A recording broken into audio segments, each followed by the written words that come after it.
Hello everyone and welcome. Good to be back out in the woods today. I'm in an undisclosed location in an undisclosed state recreation area somewhere in southeast Michigan.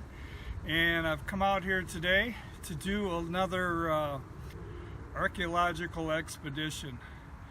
I was out here tromping these woods a couple years ago and I discovered something really unique and interesting. And I thought I'd take you all back there today and show it to you too. So without further ado, off into the woods we go. Okay, so here's the first clue of what we're going to be exploring today. You can see them in the leaves litter on the forest floor there. Piles and piles of rocks.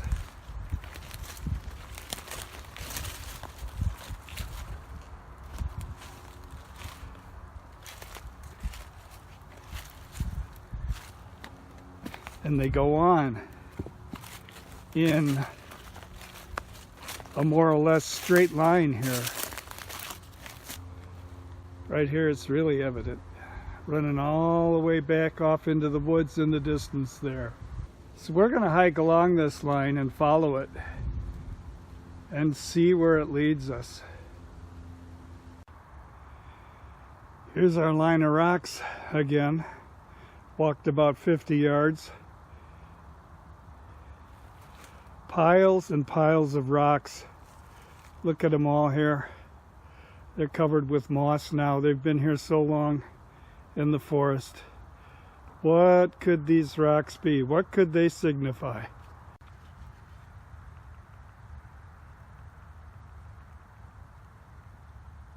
Here's a nice big pile I'm standing on right now. And a bunch of trees growing up out of the pile, which is another clue.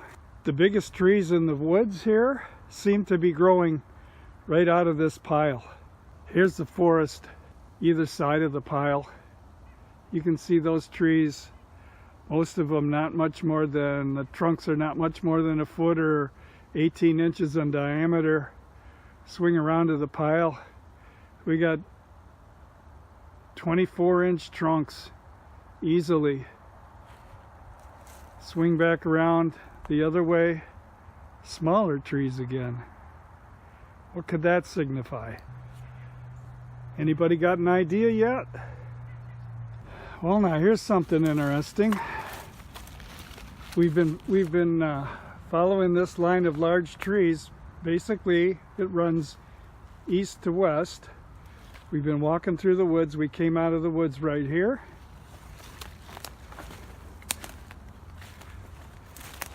Walk back in a little ways so you can see what I saw when I came out of the woods.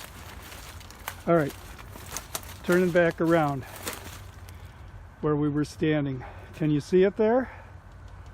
A little depression in the ground.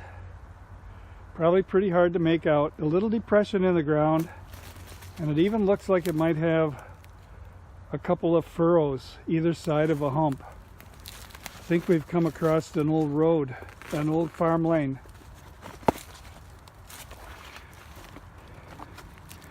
And suddenly our rock pile has taken a 90-degree turn and it's running north to south along this lane.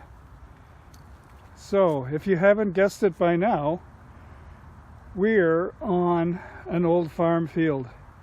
And the rocks piled up are all the rocks that are piled up on the edge of the farm field. Yeah, we're in an old farm plot. You can actually find where these farm plots were by following rock piles and tree lines in the woods. If anybody knows anything about Michigan farming, especially southeast Michigan, you know the soil here is really rocky, and when the farmers settled this land, they had to clear their fields of rocks. So what did they do? In the spring, when the frost had heaved them up, they'd go out into the fields and they'd have a wagon or a sled pulled behind their horse or mules, and they'd load that sled and wagon up, and then they'd drag these rocks to the edge of their field, to the edge of their property, and dump them along the fence line. So all the woods in southeast Michigan that used to be farms, that are now all grown up, nature's taken them back. You can walk through them and you can find these rock piles everywhere, and rock rows, just long rows. You can trace them through the woods. That's where a farm field was. Here's an old, really old hunter's ground blind that I discovered. It's pretty dilapidated. Looks like it hasn't been used in ages.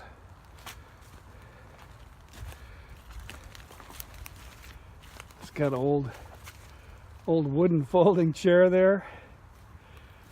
But there's fresh litter over there. It's a water bottle. I think I'll go grab that and carry it out. Here's something I think that's really cool. You got this old dead blowdown tree here. She died where she stood, and eventually a wind blew her over.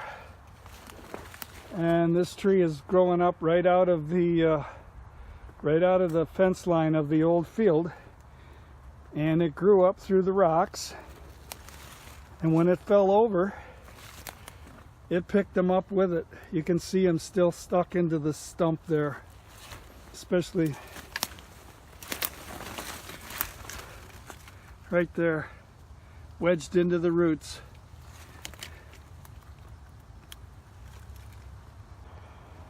Here's something else cool, this old fallen tree.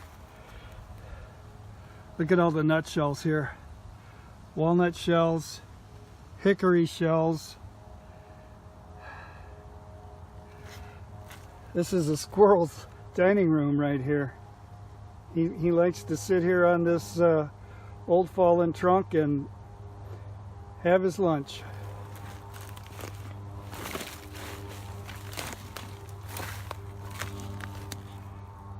He's got them all along here. I love coming across little slices of nature like that out in the woods. That's why a long time ago I tired of hiking the regular nature trails around my home, and I started bushwhacking through the woods. And that's when you really find all the stuff, the natural world, the real natural world. Every hike is a trip of discovery. So I mentioned we're in an undisclosed state recreation area, and at some point in the past that farm lane that we just discovered was probably navigable, and so people would come in back here and dispose of their garbage on the state land, out of sight, out of mind. So here's an old washing machine, an old tire, bits and pieces of who knows what back here. Look at all the bullet holes in that thing. Oh man. Yeah, I don't think the Maytag repairman can fix this one.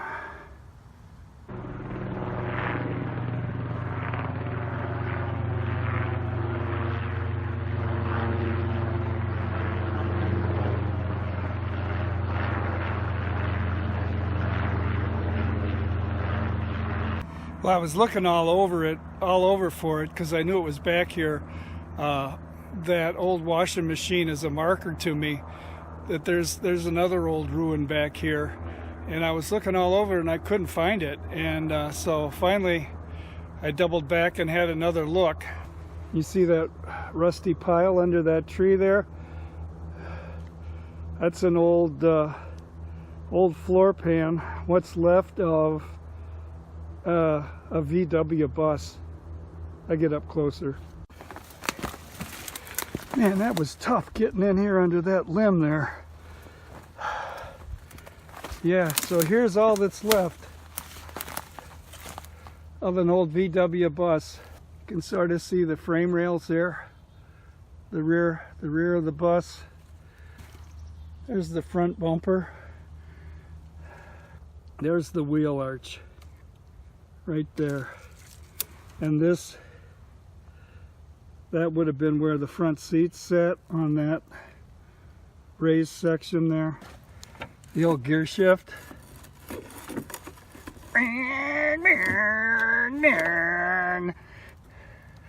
Except a VW didn't make that noise. That wheezy whistly noise. There's the clutch pedal or the brake pedal, I'm not sure which. Not much left of her, and now you'd never find it.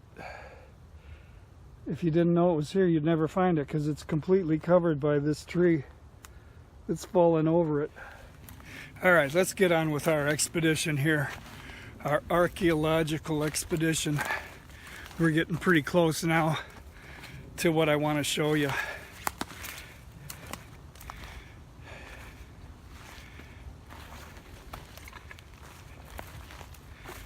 I'm looking through the woods over there to see if I can see it yet, but it's not revealed itself yet. See anything interesting out there? Me either. It's a little bit creepy when I'm walking back in these woods because I'm usually focused on navigating, you know, making my way through the underbrush. I'm not normally looking up. And so many times I've stopped and something draws my eyes upwards and I'm standing right underneath somebody's tree stand. It gives me the creeps because you never know, is somebody up there or what? I mean, archery season is over right now, I think. I'm not sure. I have seen hunters park their vehicles along the road adjacent here, so maybe something's still in season. So here we are, finally spied our destination. You see anything back in those woods there? Anything sticking out, looks abnormal to you? It's right in the middle of the frame, if you can see it there. Let's go.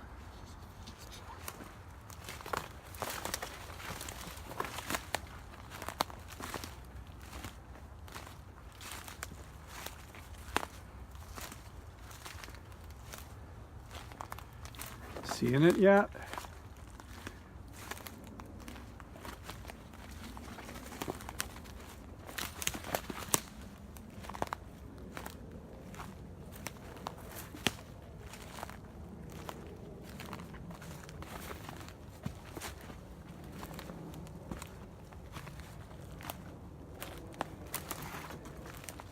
What is that? Some kind of structure out here in the middle of all these trees. Tall. 2.5 stories tall.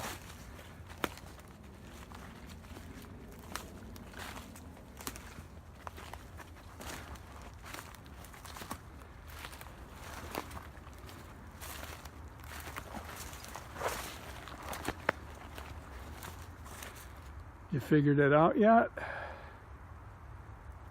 It's an old silo. Have you ever seen a silo that wasn't round?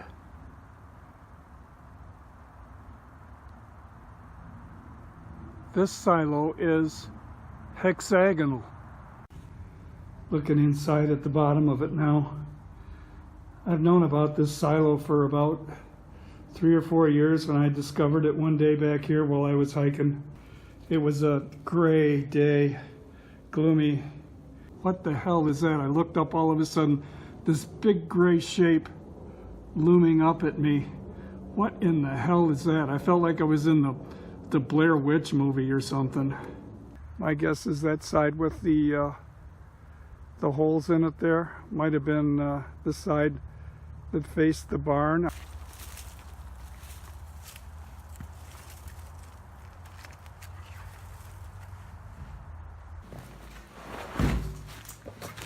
All right, we're in.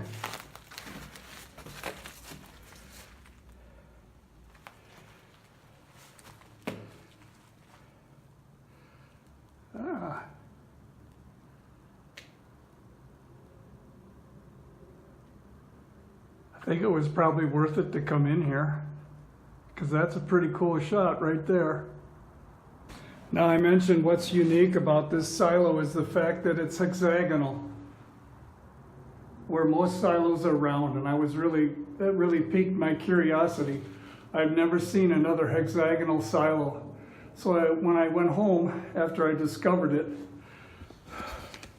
I did some searching on the internet, and basically what I discovered is that the reason there aren't any hexagonal silos is because they're weak. They're inherently weak. A round silo, you know that a circle is a very strong structure. When you press on the outside or the inside of a circle, the force is distributed around the entire circumference of the circle. Well, not so with a hexagon. When you press on the side, when there's a load pressing on the sides of this hexagon, especially from the inside pressing out, it wants to separate at the corners, at the joints, the 6 points of the hexagon. So it's an inherently weak structure. You can just tell from the craftsmanship how uneven the concrete work is there. This was an amateur build. The farmer and a bunch of his friends probably built this, and the reason that they built it hexagonal is because they couldn't build round forms. They had straight lumber, and they had to work with what they had, so they decided to build this six-sided. They could frame up a six-sided structure easy with standard length and width boards to frame up the forms to pour the cement. You can see along the base the old field stones all the way around they used for a foundation in here. They poured it with a coarser concrete, and then they parged over the outside with this finer sand-based concrete here to give it a smoother surface on the inside. It's actually weathered pretty well, all things considered. All right, let's get up out of here.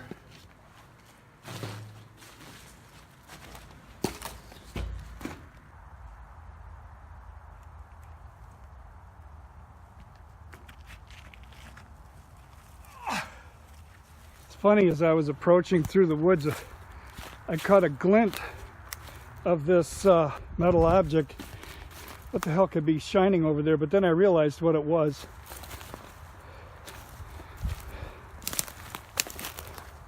This is an old stool. This seat is gone from it now. When I first discovered this silo back here in the woods, this stool, and the seat was still on it then, this stool was sitting in the bottom of that silo, dead in the exact center of the silo, and all I could think of was some kind of weird satanic thing, somebody handcuffed or tied to the stool, blindfold on, and people walking around him saying incantations or something, maybe some kind of weird initiation rite, I don't know. Gave me the chills. Anyway, since that time somebody's had to remove that stool from in there, but God only knows. The unique thing too about this structure, and the reason for my secrecy, my reluctance to disclose the exact location of this thing, is that, I don't know if you've noticed yet, but there's been no vandalism. Nobody's tried to build a fire inside of it. No one's spray painted it, tagged it. On the inside there was a few places where somebody tried to scratch their initials, but walking around it is completely devoid of any kind of defacement or vandalism. So that means that nobody knows it's here, especially the the punk high school kids that would love to come and do stuff like that. And I'd kind of like to keep it that way too. Actually, this wall here with all the I think those are poison ivy vines growing on it. This wall here is the only sign of any kind of vandalism, and all these pock marks, I'm sure this is the work of so-called hunters back here shooting their guns. They'd be a terrible shot if they couldn't hit this structure. Maybe this is where the saying came from, he couldn't hit the broadside of a barn. I better stay out of comedy. I think that's cool there. The trees against the sky and the vines on that cement. Here you can see actually some of the concrete's eroded more than in other places, and you can actually see the layers they poured it in. Like right here is one layer. There's a line right there and a line right there, and you can see, to save concrete, cement, they were throwing in everything. Big cobbles. It wasn't a very uniform mix. Over here especially, look at that. That's probably why that layer right there has eroded. Standing right here, there's the silo there. This is what I take to be the corner of the barn that it was attached to, because there's a real definite mound, the foundation mound. It runs to right here, and then it takes and does a 90-degree turn and goes in that direction. You find the weirdest stuff out in the woods. Right here, it's looks like a reflective cap off of some kind of warning flasher there. Amber warning flasher. The hell is that doing out here? Some other weird rubber piece there. I don't know what that is. Some kind of handlebar or hand grip from a lawnmower, who knows? Chainsaw. Alright, so there's what that handle piece come off of. What the hell's an old skill saw doing out here? Oh man. Weird. Yeah, here's the old watering trough. Yeah, one time it was probably a galvanized metal watering trough. It's well ventilated now. Can use it as a sieve. Back in the woods that way, there's the actual foundation of the farmhouse. Take a walk over there. You can see what a thicket it is, but we'll try to get through that. I just discovered this here. This is an old dead pine tree. It looks like a red pine back here. She's pretty old. But look at this burl on the side of it here. Look at that grain structure in that thing.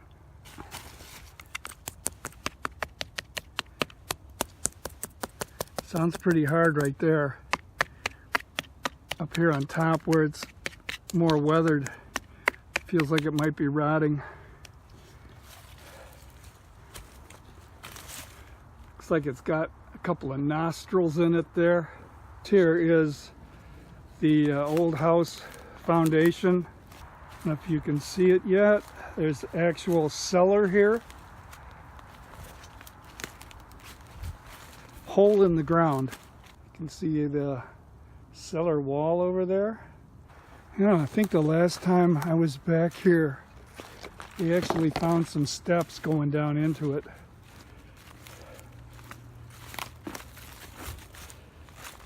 Yeah, right here.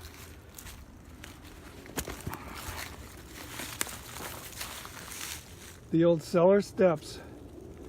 It would have been one of those bulkheads right here, probably covering those steps, right down into the cellar. Now I'm down inside, and you can see how they laid the stone, the foundation, the old cellar wall, a Michigan dirt floor cellar, stone walls. Not much left of it. And right there, behind that fallen tree, It's where the cellar steps came down. Top step, second step, that's all that's left.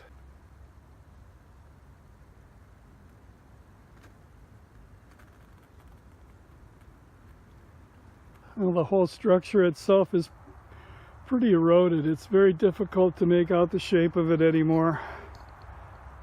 Down at this end, where the steps come in, you can kind of make out what would have been the wall. If you go up there, it's all filled in with trees, and the walls have slumped in and you can't really make out much anymore. Pretty interesting nonetheless. It would be neat to come back here with a metal detector and kind of sweep around. And wherever there's an old house, there's bound to be an old junk pile. So there's one more thing that I want to share with you back in here. It's kind of on the way out, so going to retrace our steps a little bit, follow the edge of another 10-acre farm field plot, follow the stone hedgerow, and we'll come to something interesting again, which I hope it's still there. It was last year around this time, so like I say, you never know what you're going to come across in the woods. This is old dead tree stump here, the roots. Somebody stuck an old can on it, Budweiser and Clamato Picante with salt and lime. The perfect combination. Chilada, man. You can see it in the center of the screen there through the woods. Say goodbye to the unique silo in the woods. And we're about to cross the old farm lane between the fields here. And I want to find somewhere through here another row of rocks, which would be delineating another 10-acre plot. I think this is it right here. Got these big trees growing, and there's a hump that they're growing out of. Yep, rocks all over the place. This is it. So I'm going to follow this line right here, right down through there.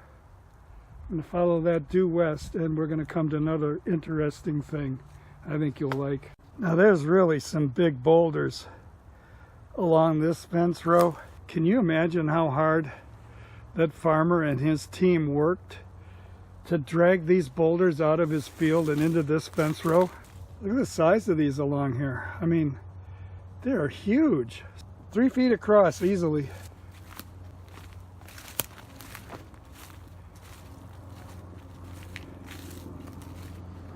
Imagine levering one of those up onto a sledge behind your team.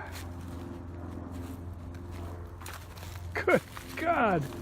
I mean, that rock there must weigh 2 tons easily. My hat is off to those folk. They were tough as nails. All right, we're getting closer to our destination right now. It's just up ahead, actually. But this is pretty cool right here. If you can see a fallen tree trunk that way, a fallen tree trunk that way, and a path right through them. This is right on the old fence row of the field where all the rocks were.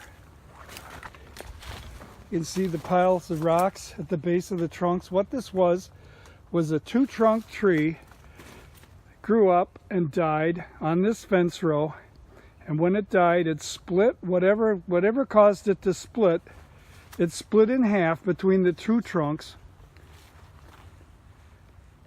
One fell west, the other fell east, and it opened up this perfect passageway between them. Isn't that cool?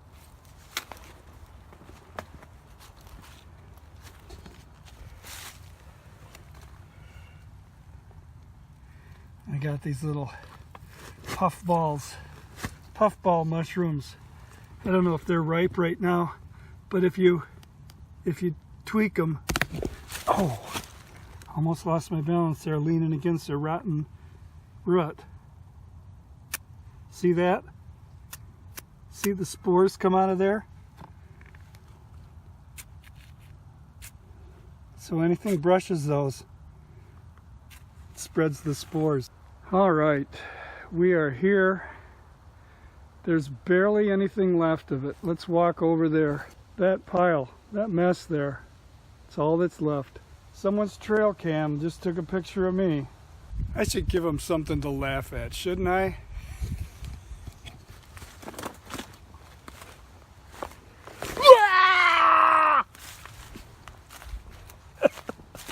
All right.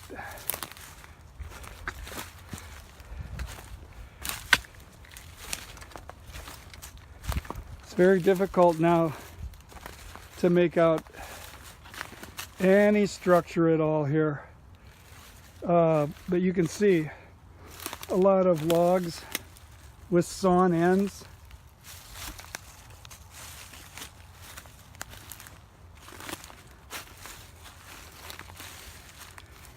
I discovered this about 3-4 years ago, and it was an actual a hooch back in the woods.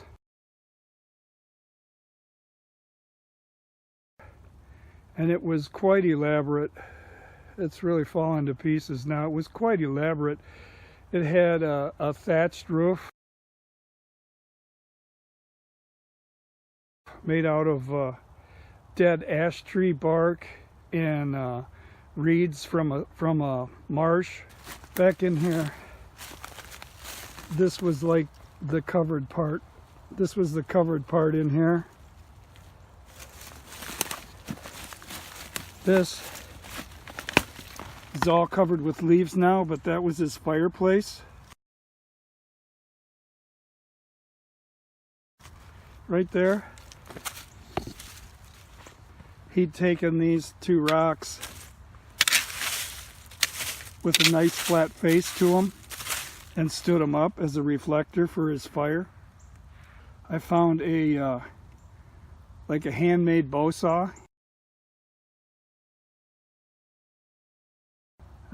Last time I was here, that bow saw was still here. I'm gonna play hell finding it now. And I found a wooden mallet that he'd made, and wooden wedges, and he was driving the wedges over here.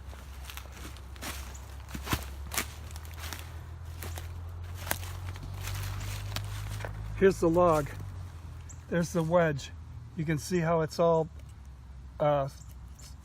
splintered from pounding on it.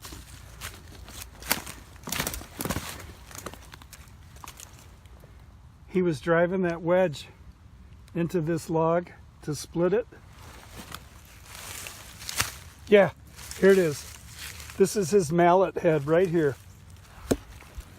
There's the mallet he was using. What's left of the handle stub sticking out of it right here. You can see the stub comes all the way through the other side of the mallet.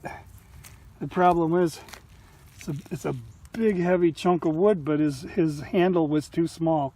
He busted it off. He was splitting this piece of wood with this mallet. Bang, bang. Oh man, now I just broke the wedge.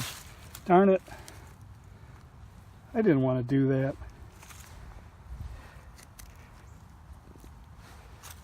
There. I thought this was so cool.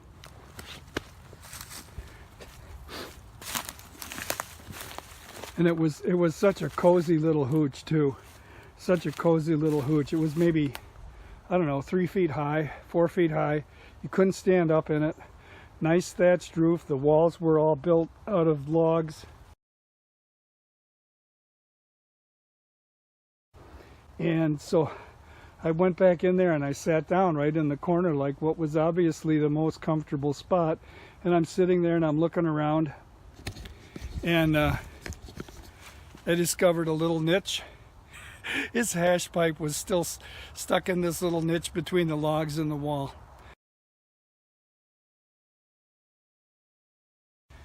I've been coming back to this spot every year since I found it, and it remained pretty much intact for about 2 years, and then the next time I came back it had all been knocked down. And what I figure is that the DNR had discovered it and destroyed it. It's illegal to build any structure on state land except for a ground blind for deer hunting. So they came back here and basically flattened the thing. And now it's just returned back to nature. And you'd never know what it was if you'd never seen it. That's all that's left.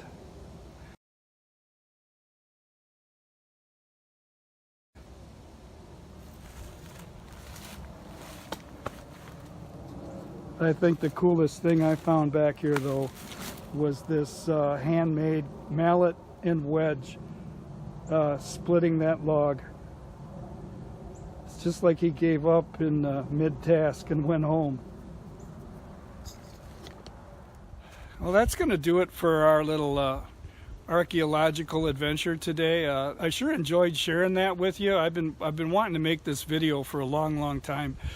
Part of me wants to keep this area secret and all to myself, and part of me wants to like show it to the world and say, hey, look at the cool thing that I found back in the woods.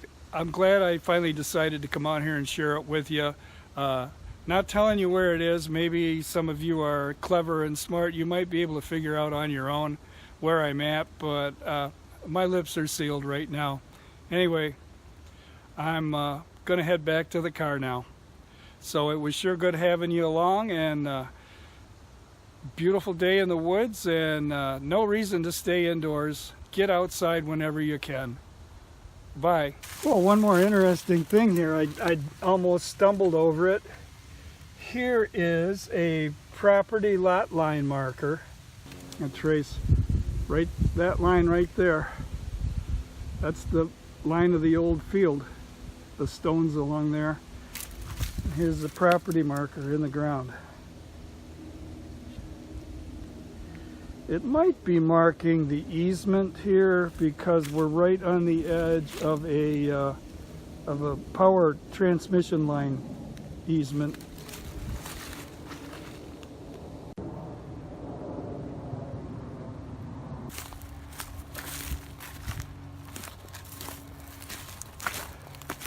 Just me and my hiking buddy. Been hiking along the power line right away here. Come across the old remains of the fence row exposed. This is the fence row that I walked into the woods along. Runs right across the easement for the power line there, and you can see the piles and piles and piles of stone that they pulled out of these fields so they could plow them without destroying their plows. Look at this guy.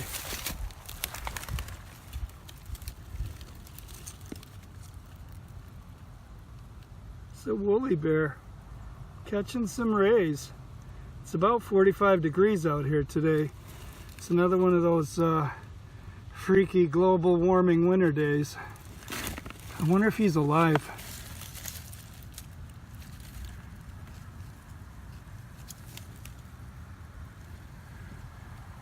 I don't know. If he was dead, he'd look a lot worse than that, but he's not too active. He's just gathering some sun, some energy for the rest of the winter.